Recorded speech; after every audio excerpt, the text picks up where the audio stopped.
तुम्हाला पण स्वयंपाक करायचा कंटाळा येतो का? मग बनवा अशा प्रकारे खिचडी.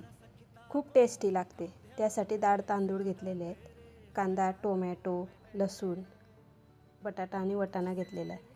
कुकरमध्ये 3 चमचे तेल टाकून घ्यायचं. त्यानंतर जिरे, मोहरी टाकायचे, लसूण, कांदा टाकून घ्यायचा, छान परतून घ्यायचं. त्यानंतर थोडे शेंगदाणे टाकायचे, वाटाणे, बटाटा टाकून घ्यायचा. त्यानंतर टोमॅटो पण टाकून घ्यायचा. त्यानंतर हळद, धने पावडर, गरम मसाला आणि लाल तिखट आणि चवीप्रमाणे मीठ टाकून छान मिक्स करून घ्यायचं. त्यानंतर तांदूळ छान धुवून त्यामध्ये टाकून घ्यायचे आणि व्यवस्थित मिक्स करायचं.